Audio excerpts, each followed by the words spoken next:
Halo, Assalamualaikum warahmatullahi wabarakatuh. Terima kasih untuk yang sudah datang ke channel aku. Kalau belum subscribe, tolong jangan lupa di subscribe, kemudian bunyikan lonceng, dan jangan lupa kasih like serta komentar biar aku makin semangat ya. Penantian dalam Cinta, episode 131. Rahasiakan aja. Nina berada di bandara bersama dengan Feni. Setelah mendengar semua penjelasan dari Feni, Nina sudah memutuskan untuk menganggap mantan suami dan istrinya sebagai saudara. Mungkin memang takdirnya untuk tidak pernah bisa hidup bersama dengan pria yang dicintainya hingga sampai kapanpun. Ada rasa sedih ketika Nina membayangkan bahwa dirinya hanya bisa selalu mencintai tanpa bisa memiliki. Ia rela bila harus menyimpan rasa cinta di dalam hatinya untuk selamanya. Nina juga akan menganggap Feni seperti kakaknya. Mereka masih bisa menjalin hubungan keluarga yang baik. Mungkin inilah takdirnya yang harus diterimanya, dan Nina tidak pernah menyesali ini.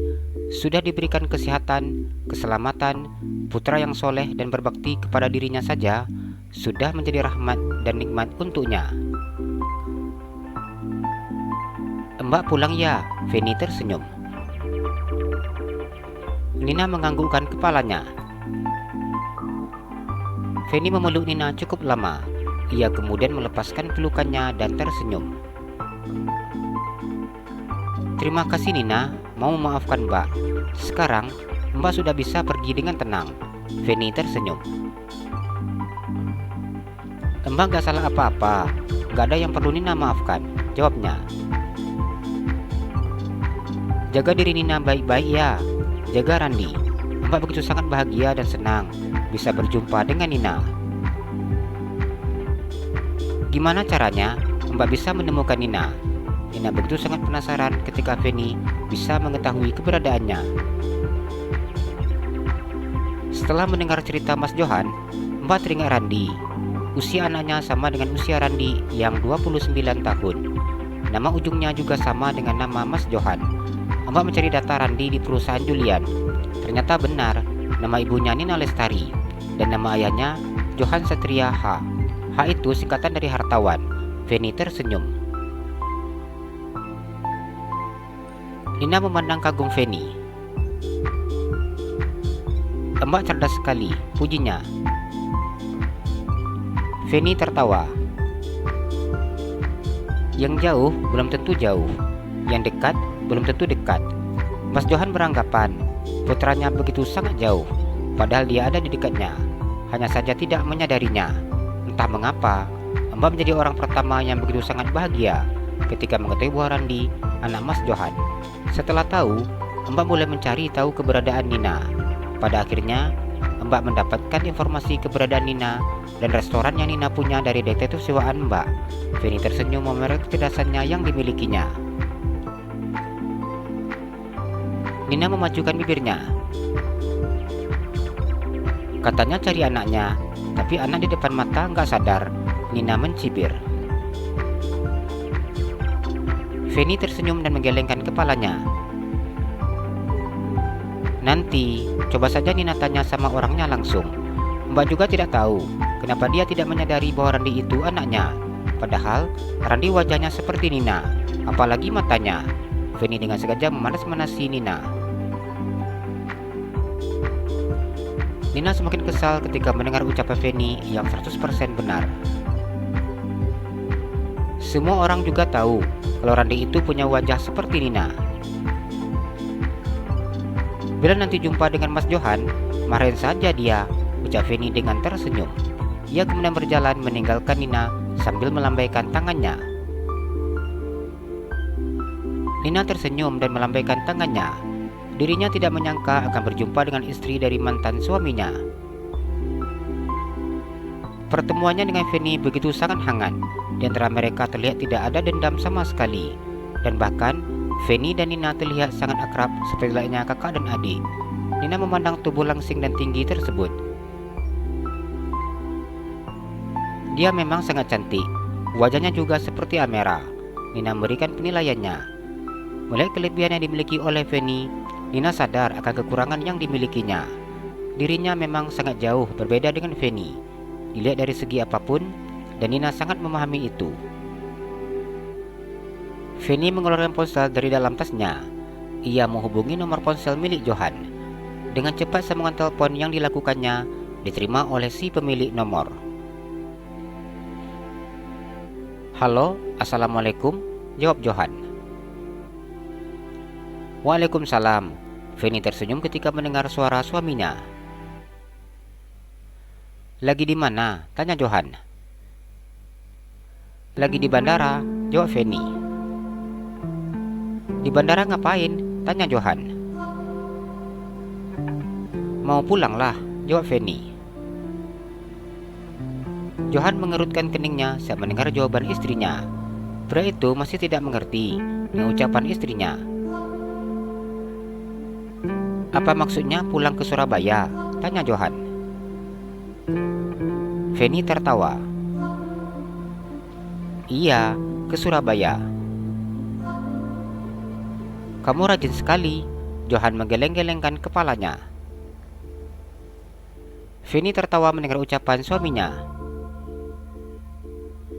"Aku ini mau pulang, Mas. Aku sudah di bandara," jawabnya. "Apa kamu pulang hari ini?" tanya Johan.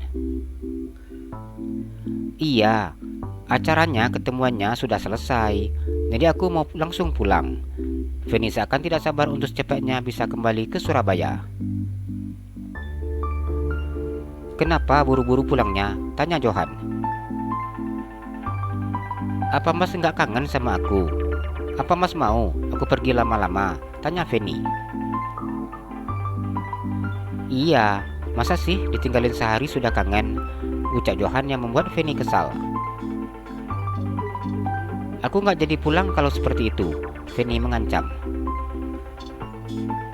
Johan tertawa ketika mendengar ancaman istrinya. "Iya, kamu boleh pulang. Tapi bila ingin menginap 1 malam juga tidak apa. Kamu pasti capek baru nyampe langsung pulang lagi," usul Johan. "Lewat udara bentar aja sudah sampai, Mas. Terkecuali lewat darat," jelas Feni.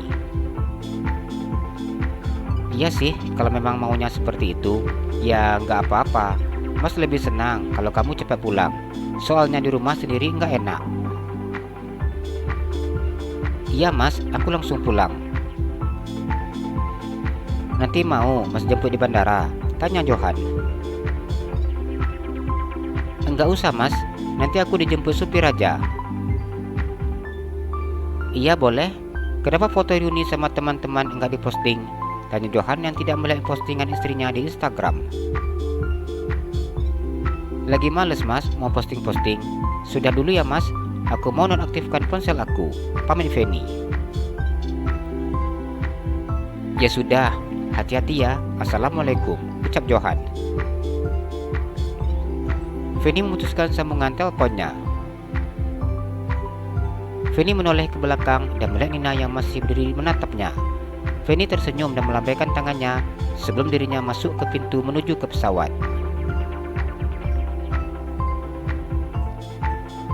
Nina duduk di sofa ruang tamu. Dirinya sedang menunggu Randi pulang. Nina memijak-mijak pelipis keningnya ketika ia begitu sangat pusing memikirkan permasalahannya. Nina bingung untuk memberitahukan hal ini kepada Randi.